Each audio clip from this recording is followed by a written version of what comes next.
So the last decade has seen a flurry of new compositions for euphonium and electronics, spurred on by music technology that's more accessible and affordable than ever before. Many traditionally trained performers may not know how to approach these pieces, however, since the traditional low brass curriculum doesn't cover the use of this technology. So with these performers in mind, this lecture recital will serve as a primer to electronic euphonium performance.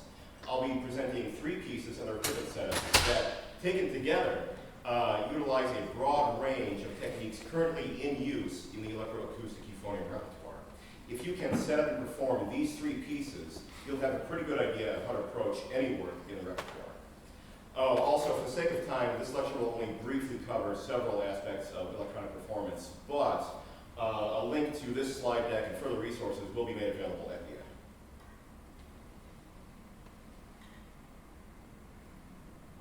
Hold on, let me turn my expensive clicker on. There we go. So first, let's take a look at the repertoire as a whole. As of today, there have been over 130 documented pieces for euphonium with electronics. Nearly half of those composed in the last 10 years. When I'm speaking of the electronic euphonium repertoire, I'm speaking specifically about pieces written for solo euphonium with some form of electronic accompaniment. Roughly 3/4 of these pieces are for euphonium with fixed media. This is a fixed accompaniment that is unchanging and has been pre-recorded for later playback and performance. The remainder are for euphonium with live electronics, provided either by some sort of hardware, such as effects pedals, guitar pedals, things like this. Software solutions, packages such as Max, Pure Data, RTC Mix, or some other form of electronic sound that is performed live and in the moment. Research into the electronic euphonium repertoire has been somewhat scant. The first to examine it was Neil Corwell, who was also the primary contributor to the genre in its infancy. His series of articles in the Tuba Journal culminated in his 1996 DMA dissertation, Original Compositions for Solo Euphonium with Tape. Now, this was written at a time when the repertoire comprised 10 published pieces, 6 of which had been composed by Corwell himself. He will later add to and refine this research into his contribution to the Guide to the Euphonium Repertoire, the Euphonium Source Book. His contribution, Chapter 8, Music for Euphonium and Electronic Media, was at the time the definitive source for information on electronic euphonium performance. Aside from Corwell's, the only substantial writings about the electroacoustic euphonium repertoire have come from other DMA dissertations, namely the 4 shown here. The works of Daniel Van Tunian, Irving Paul Ray, and Brett Van Keating cover everything from performance guides to instructions for using various pieces of electronic media to interviews with electroacoustic composers. Aaron Hines' dissertation, while it focuses primarily on the tuba, does cover many pieces of equipment and extended techniques that apply equally well to the euphonium. Also, all 4 of these works in their appendices have a works list of electroacoustic works for the euphonium, which, taken as a whole, represents the best available published list of electronic works from the euphonium from its start in 1970 up to 2017. So let's take a look at the first piece that we'll be looking at today. This is John Boda's Sonatina for baritone horn or euphonium and tape. This was the first piece written for euphonium and electronics. Written in 1970, like I said, it features a fixed media accompaniment, which is actually a live recording of a moved synthesizer part. It's in 3 movements, but the movements are played without pause. The accompaniment track continues throughout, and you just keep playing. The movements are separated by timed cadences. Boda will later adapt the synthesizer part for piano, and this purely acoustic version of the work would actually end up being his favorite. The piano part is still unpublished, however, and is currently held in Florida State University's Allen Music Library in their special collections. Now, performing any piece with fixed media presents several problems. The first is the inflexible tempo. You have to stay with the accompaniment track. The track can't follow you. With this in mind, most modern fixed media pieces stay either at a constant tempo, use a click track, or make their tempo changes obvious through the use of rhythmic material. As the first of its kind, Sonatina lacks these considerations. Like I said, the accompaniment track was a live recording of someone performing on a synthesizer, and so it features all the small tempo fluctuations that are natural with human performance. Also, the uninflected Moog synthesizer gives you little sense sense of agonic accent, and so it makes it very easy to displace the beat. Which brings us to the second of Sonatina's challenges, the score. As you can see, each page will give you, each system will give you both the euphonium part and below it either a single or a double line reduction of the synthesizer part. Now, if you do your due diligence in listening to the track while studying the score, this will be enough to allow you to key into the track and make sense of several bits of unexplained or unlabeled notation. For example, the diverging and converging glissandi here, along with the stylized S, that represents the electronic flourish that opens up the piece and returns several times throughout, most notably between the movements. The X markings here indicate a synth percussion instrument that allows you to find a downbeat in what is otherwise a fairly sparse accompaniment section. Other bits are more intuitive or they're outright labeled. This tone row indicates a series of shifting pitches and tone clusters that make up the accompaniment in that section. And then here, you've got a cue to get you out of this cadenza and into the next section. Here's the instructions for the final cadenza, which will come up again later. It's a little tricky to get into because the accompaniment track drops out right when you start the cadenza. So if you play through the cadenza freely, but at roughly 92 beats per minute, you should reach this asterisk section where the accompaniment comes back in. You then continue playing the cadenza at roughly 60 to 70 beats per minute, and then you stop once, as it says here, this first loud sound is heard from the tape. This is actually like a synth bell instrument. Once you hear that, you stop playing the cadenza on the note you're on, or the following note, and then wait until the second loud sound, which will occur here, and then 2 bars later, you're back in time with the accompaniment. So the final challenge presented by Sonatina is that the accompaniment track itself has changed over the years. It was originally recorded to quarter-inch reel-to-reel tape. Boda then gave that to David Worden to publish through his company, Wailing Music. Wailing Music published it on cassette tape.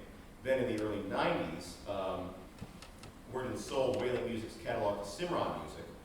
Cimarron took the original quarter-inch reel-to-reel tape, transferred that to digital audio tape, and then remastered it, and then offered it both on cassette tape and CD, until they finally went fully digital in the early 2000s, and they now offer it as 2 separate MP3 tracks.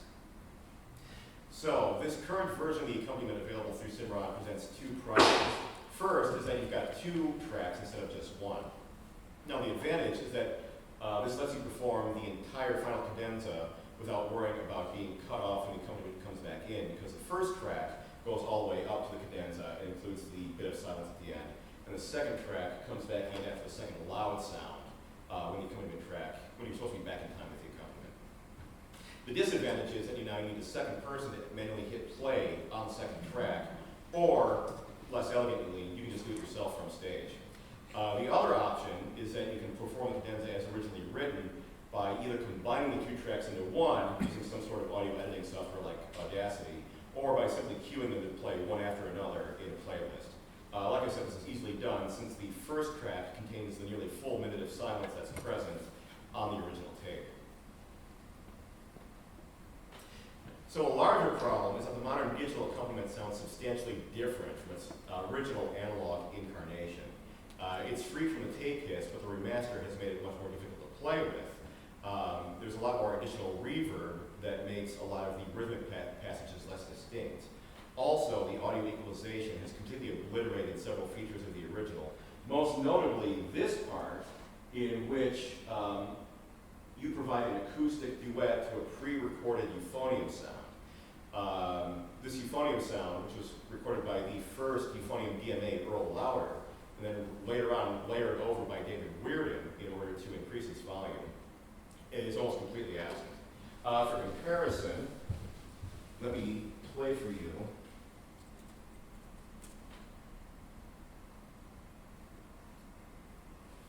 So here's the current accompaniment.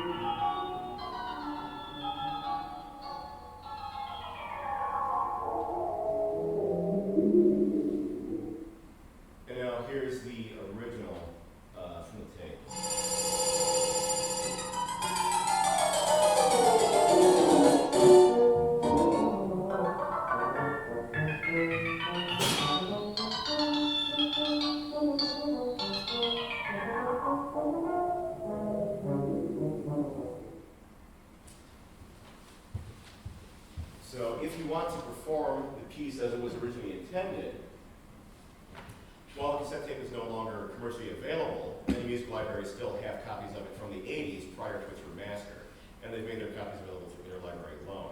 So by using a tape-to-digital converter like the one pictured, you can preserve the original tape version while also putting it in a format where you can easily play it back using modern audio equipment. Most of these are plug and play, meaning you don't need any specialized software or drivers to connect it. You just hook it into your computer via USB. Open up some sort of audio editor, in this case Audacity, which is a nice one because it's free. Hit record on Audacity, hit play on your converter, and just let the tape run until the track is done. Then hit stop. Then all you have to do is go back into Audacity and delete the loud pop at the beginning and end of the track that resulted from you manually hitting the buttons on the recorder. Save your audio track and you're good to go.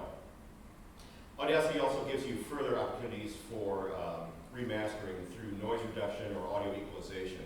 Those are beyond the scope of this lecture, but there's lots of instructions online you can find. So in terms of equipment, a fixed media accompaniment like this is the easiest to set up for. All you need is a device to play the track, such as a phone or a laptop, a loud enough set of speakers for your audience, and then something to connect it to. Depending on your venue, you might not even need to bring your own equipment, since many venues have their own sound systems. But it's essential that you're able to clearly hear the accompaniment track in order to stay in time with it. Given that, you might still want to bring your own equipment, since depending on your venue's sound system and how that's set up, it may not be in a position where you can clearly hear the track as well as the audience can. Oh, also, using a mixer, instead of going straight from your playback device into your speakers, will allow you to use a monitor speaker pointed back at yourself to ensure that you can always hear the track, and it will also allow you to perform a wider range of electroacoustic pieces. So let's look at the mixer itself. Also called a console or a board, this will allow you to combine several different incoming audio signals into stereo output. You can connect your playback device, in this case I'm using a laptop, to the mixer with an 1/8" auxiliary cable, or if your mixer doesn't have an 1/8" auxiliary jack like this one, using this, a stereo breakout cable. This will take your 1/8" auxiliary cord and go to 2 mono 1/4" jacks. Now the reason we need to do this is because the signal coming from the headphone jack is in stereo. If you simply take a 1/4" adapter, put it on the end of your auxiliary cable, and put that into, say, one of the mono channels here, you'll get what's called phase cancellation. The stereo track, left and right audio tracks will get merged together into one, and in doing so, large portions of it will get muted. Which is why we have to use a stereo breakout cable to take your stereo cable and turn it into left and right tracks. And then you'll need to use one of your mixer's stereo line inputs. In this case, I'm using channels 5 and 6. From there, you'll want to run 2 of these cables out to your main speakers. These are 1/4" TRS tip ring sleeve cables, and we'll get into a little bit later the difference between the cables. Basically, for now, just know that tip sleeve cables like these are mono, whereas TRS tip ring sleeve cables like these can be mono or stereo. And when they're in the mono configuration, you get less line noise, less electronic hum resulting from it. So whenever possible, you want to hook these, you want to use these sort of things up. You'll then run 1 TRS cable, 1/4" out to your monitor using the control room out or monitor out on your board. You'll want to make sure that your internal effects from the board, a lot of mixers have reverb or delay built into them. For this one, you want to turn it all the way down or off. Here's your input level dial. This sets the volume for your monitor, and then this will set the volume for your main speakers for your audience. Everything else you can leave at the 12 o'clock position. You don't have to worry about that at the moment. And so your stage setup will look something like this. Generally, you want to form the habit of being out of the direct path of your main speakers, especially once we start working with microphones, since that's a good way to get feedback. And then since the monitor is pointed back at you and not the audience, you can set that pretty much as loud as you want to be able to clearly hear it over your own playing without disrupting the balance from the main speakers for your audience. And so now here is Boda's Sonatina for Euphonium and tape.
The second piece we'll be looking at is Jason Post's Yatsar. This is a 2014 work for Euphonium and Live Electronics, which takes its title from the Hebrew word Yatsar, meaning to form or shape. The accompaniment here is live and provided by Max, which is a package for visual programming, a visual programming environment for live audio. Programs in Max are called patchers, or more informally, just a patch. The patch for Yatsar uses two microphones, a traditional instrument microphone and a contact microphone that you place on the body of the instrument. The contact mic by itself comes with a roll of adhesive tape for you to stick to the instrument. It's actually a pickup for acoustic instruments like a guitar or violin. Since I've had to repeatedly take it on and off my instrument, though, I'm using a Velcro cable tie. So first, let's look at the acoustic portion of the piece. Yatsar's microtonal required me to play many quarter tone, flat, and sharp notes. While it's possible to simply bend the pitch by 50 cents in either direction to get the desired pitch, most performers will probably find it easier to use alternate fingerings. The fingerings shown here are what I found to work on my instrument, a Yamaha 642. Tuning on your instrument will probably be different, so you'll want to experiment with a tuner to find out. In addition, Yatsar also makes use of several extended techniques, including multiphonics, breathing and growling through the instrument, altered attacks, struggling to articulate. It also makes use of several percussive effects intended to be picked up by the contact mic, such as valve clicks, fingernail tappings on the instrument, and then gliding your hand down the valve. This last effect can be troublesome since simply sliding your hand down the instrument won't pick up enough sound to actually be picked up by the contact mic. So what I do is something like this.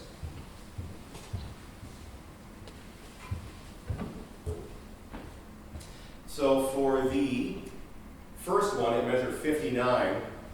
I actually slapped the instrument fairly hard with my palm. Press, you have to perform this sitting because it's very difficult standing. But press, and then as I'm coming down, actually transition to pressing with my fingers fairly hard before finally sweeping downward. And if you do it right, you get that kind of squeaking sound. The one at 73 is pretty much the same, except I just stay on the palm the whole time. The one at measure 75, same idea to begin with, but then I transitioned to just sweeping with the skin between my thumb and index fingers, so it's a little lighter. And then the last two, at 77 and 79, I transitioned to hitting the valve section and then sweeping downward.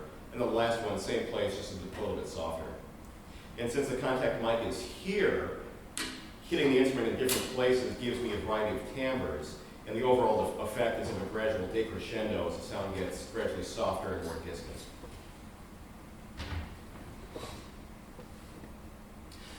Now let's turn to the electronics. Getting the patch for Yatsar to work takes a bit of effort. It requires an active subscription to Max in order to alter the patch to make it work and to save your changes.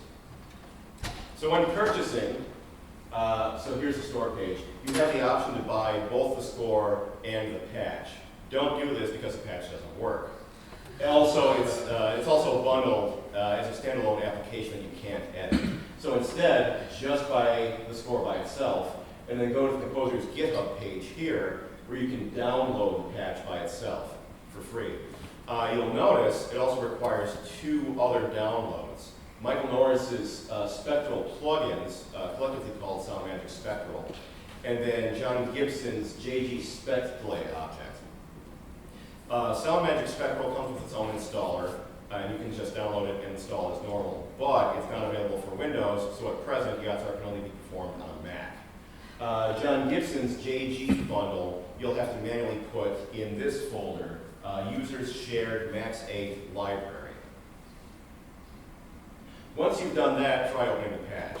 Depending on how old your Mac is and what version of the processor you've got, you might get this error here, JG Spec Delay could not load due to incorrect architecture. If that happens, go to your applications folder in the Mac, find Max, right-click it, hit Get Info, and then check this box, open using Rosetta. That should solve your problem. So once the patch loads correctly, you can edit it. Here's what you'll need to do. So double-click this box here to open the sub-patch, P output and limiting. Once you're in this window here, hit Command E to enter edit mode. Select this object and delete it. Close that window. Now open up P blurring. In this one, open edit mode again with Command E, and then alter these 5 boxes so that the values read this. So instead of 10, 24,000, you'll have 0.1, 0.24,000, etc. all the way down. close that window, and then open up this one, P, gate, and hold. Enter edit mode, edit these three boxes to read these values, and then on this one, change the text so that it reads, instead of VST tilde, quote, spectral gate and hold, end quote, actually spell out and, get rid of the ampersand. So finally close that window, save your patch, and it's now functional. Once you've done all that, performing with it is actually fairly straightforward. These two sliders control the input gain from your microphones. This one's the contact mic, this one's the instrument mic. These two are linked and control the left and right output to your main speakers. If you raise or lower one, it'll automatically raise or lower the other, just by the same amount. So when you want to perform this, hit this button to turn audio processing on, hit this button to start the piece, and then play it. The internal timer in the patch is now running, and it'll automatically shift effects at the appropriate time, provided you keep to the indicated tempo of 60 beats per minute. Once you've started it, though, there's no way to stop it, pause it, or reset it, except by closing and then reopening the patch. Given this, there's a number of other edits I would recommend making, but I can't contact the composer to recommend these, and he doesn't seem to have been active on GitHub since 2018. So with this in mind, I've provided my performance version of this patch at the end of the recital, along with all my resources. So moving on to the hardware, in order to connect your Mac to your speakers, or rather your Mac to the board, you're going to need one of these, a USB audio interface. So what this will do is allow you to use the two mics, the instrument mic and the contact mic, as audio inputs for your Mac, and then that will also output that to your mixer. So the instrument mic will go into, actually let's start with contact mic. Contact mic will go in channel 1. Like I said, I'm using what's basically a pickup mic for acoustic guitar or violin, acoustic string instruments. The AKG C411. Make sure that this is set to instrument. The instrument mic I'm using is a Sennheiser E908. I've chosen this one because the dynamic response, the dynamic range and frequency response are specifically tailored for brass. And also it's a clip-on mic, which makes it a lot easier to deal with than having a mic on a boom stand over your shoulder. That'll go into channel 2. Once again, you want to set this to instrument. These two control the gain for these two microphones. This you want to turn on. This is the 48-volt phantom power that will power these two microphones. This dial controls how much of the mic sound goes how much of the output is direct sound from the mic versus how much is coming back from the laptop. I like to set it at roughly 2/3 playback with just a little bit of input directly from the mic, mostly so that the contact mic picks up a lot of the acoustic tapping and valve clicks, so that the audience can actually hear those. Make sure this is set to mono. All this does is make sure that the sound from both mics will come out of both speakers at the same time. If you set the stereo, channel 1 will come out of one speaker, and the other mic will come out of just the other one. On the back, USB cable to your Mac, and then again, 2 TRS cables out to the mixer. And so here's what your board will look like. Here's the 2 TRS cables coming in from the audio interface into a stereo channel again. Again, you've got your 2 TRS cables out, one to each main, one to the monitor. Make sure your internal effects are off because you've already got a laptop doing all your effects. Here's your input level, here's your personal monitor volume, and then here's the audience's main speaker volume. Aside from the inclusion of this audio interface and the 2 instrument mics, the setup is basically the same as it was for the previous piece. So with that in mind, here is Jason Post's Yatsar.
performed premiered by David Thornton. This is work for Euphonium and Live Electronics, provided by a pair of guitar effects pedals.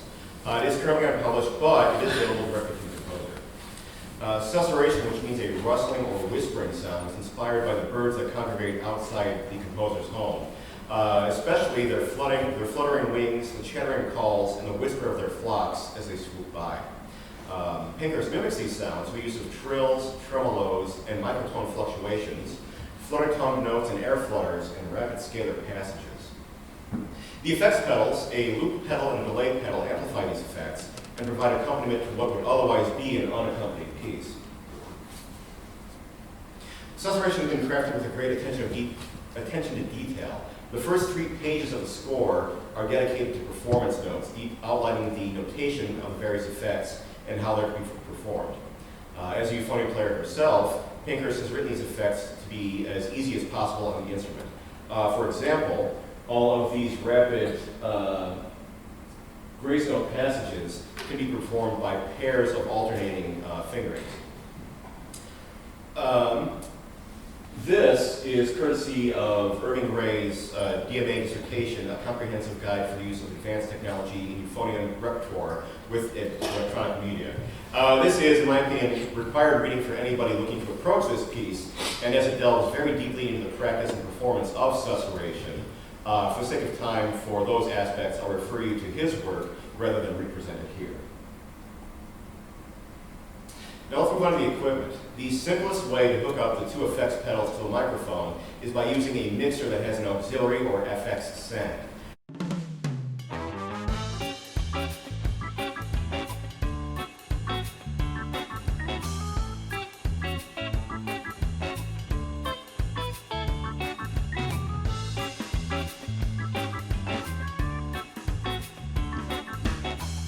This will allow you to create an effects loop going from the mixer to the delay pedal, then to the loop pedal, and then back through the mixer through this auxiliary stereo return. Doing it this way means you can control the levels of both the pedals combined from the mixer instead of having to continually set both their levels at the pedal individually. So with the board I'm using, the Behringer ZX 602, the loop looks something like this. So your microphone runs into one of the mono channels. I'm using channel 1. It goes out via the aux send to the delay pedal. I'm using the Boss DD7. From the delay pedal, it goes to the loop pedal. I'm using the Boss RC5. And it comes back to the mixer through the mixer's aux return, and then out to the speakers the same way we've done every other piece so far. It's vital that the loop pedal comes after the delay. The delay must come first. There's a few spots in this piece where you have to engage the delay pedal while you're playing over a loop. This ensures, if you set it up this way, that the delay pedal will only affect your acoustic sound and not what's being produced by the continually running loop pedal. There is a potential problem with this setup, and to see what it is, first we need to talk about audio signal levels, specifically the 3 we're going to be dealing with in this piece. So when dealing with an electronic audio system, the voltage or level of the audio signal will change depending where on the devices, where in the chain of devices it is. Standard level is called line level. This is the level of audio signals transmitted by and among most audio devices. Below that are 2 other levels, the lowest of which is microphone level. This is the level of a signal taken directly from a microphone input, and it requires a preamplifier like the one found in the mixer to boost it up to line level. Then between that, we've got instrument level. This is a highly variable level put out by instruments like electric guitar, electric bass. This generally also needs a preamp to get it up to line level. Now this is important to take into consideration because susurration needs a microphone, which needs a preamp, so we're using a mixer for that. But it also needs 2 effects pedals which are built to accept instrument level, not line level, because you're supposed to use them most commonly with electric guitar, electric bass, things like that. Some pedals can handle line level. The 2 I'm using seem to work fine. They're just a little bit touchier about how much you can turn them up before they distort. Other pedals may not work with line level signals. They may distort easily Or in extreme cases, they may malfunction or the internal wiring may melt. So as I said, the two I'm using work fine with just line level coming straight out of the mixer. But if you want to avoid any sort of distortion or damage to your pedals altogether, you can use this box, a reamp. What this does is it takes a line level signal put out by the mixer, everything put out by the mixer is line level, and drops it down to instrument level, which is what the two pedals are built to accept.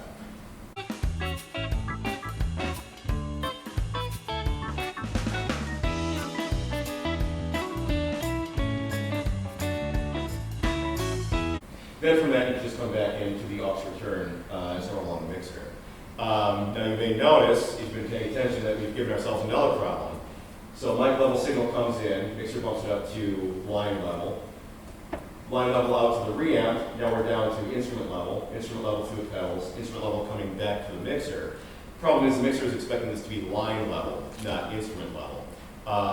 There is an easy workaround for this, and we'll get to it in a little bit. First, let's look at the pedals themselves. The delay pedal is the simpler of the two, since it only has two states we need to worry about, on or off. To turn it on, you step on it once. To turn it off, you step on it again, and you're good to go. It has 4 control knobs. This is once again courtesy of Irving Ray's dissertation, and these are the recommended settings for this piece.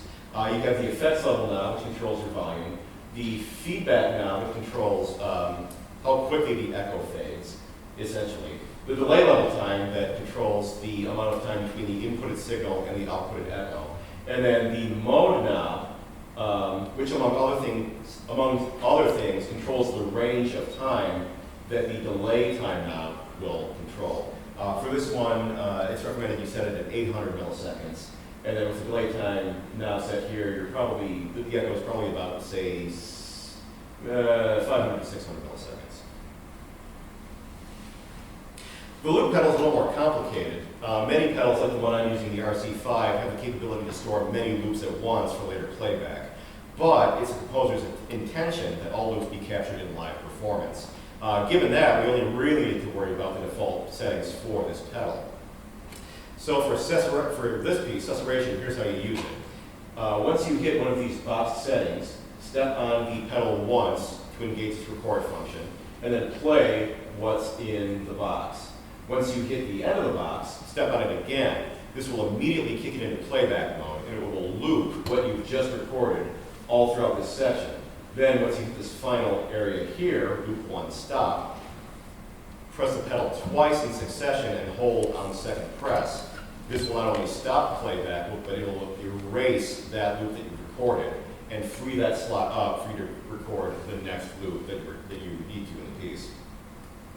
The composer has stated that tempo, pacing, and metric considerations of this piece are at the performer's discretion. However, ideally, you should reach a loop stop marking once the pedal has reached the end of one of its playback loops.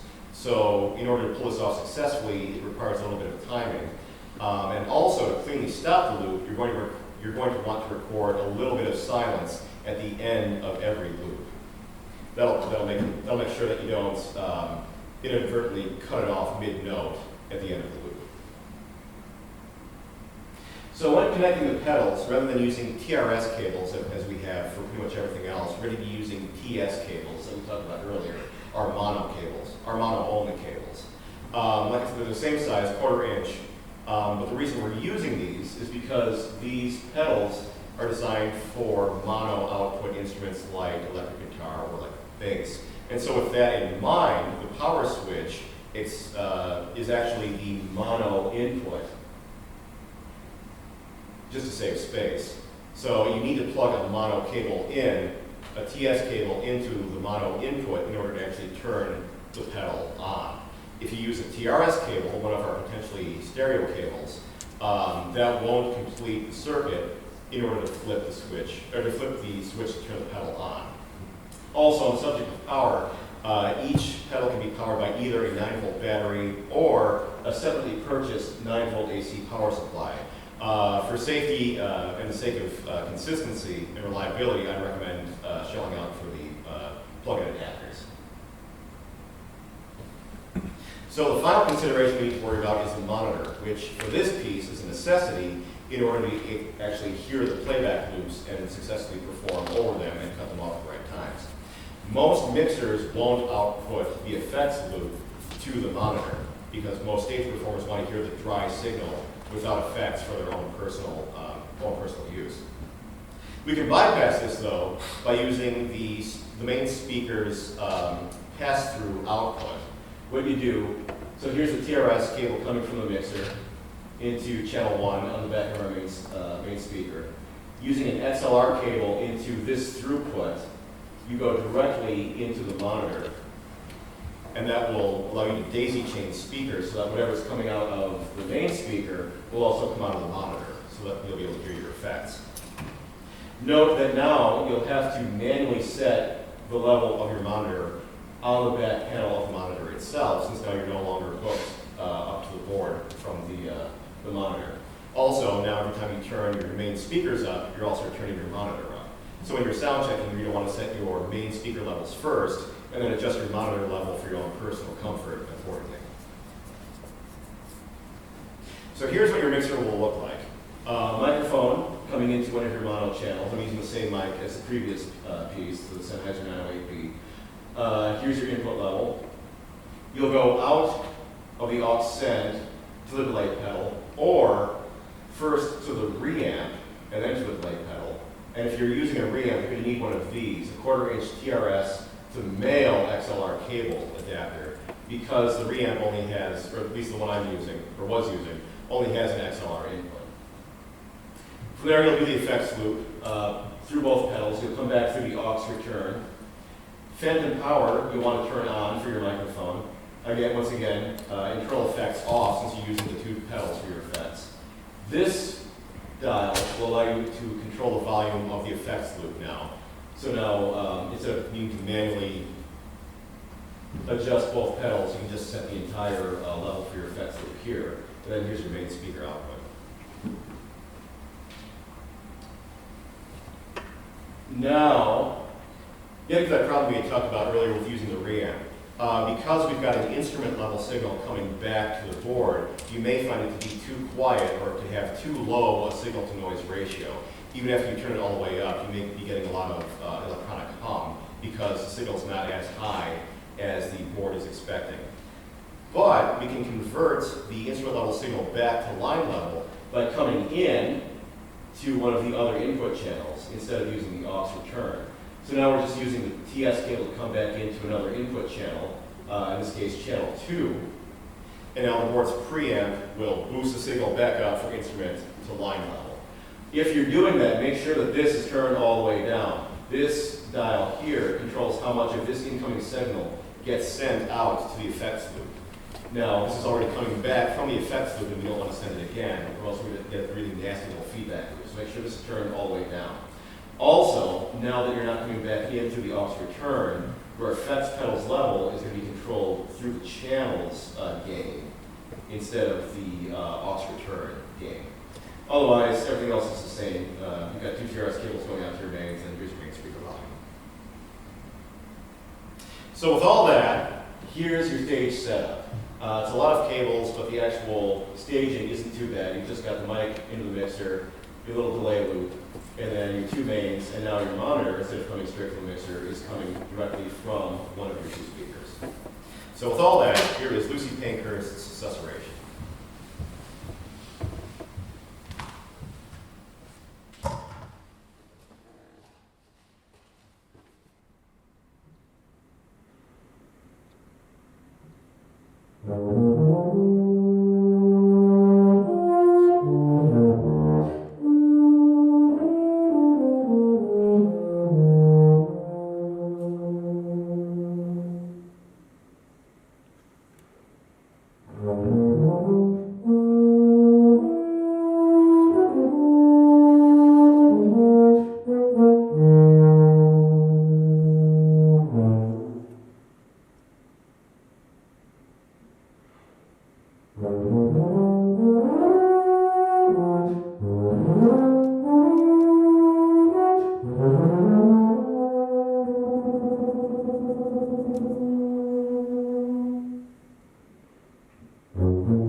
Thank you all for attending. In particular, I'd like to thank Professors Tim Northcutt and Mara Helmuth for their support and help and guidance.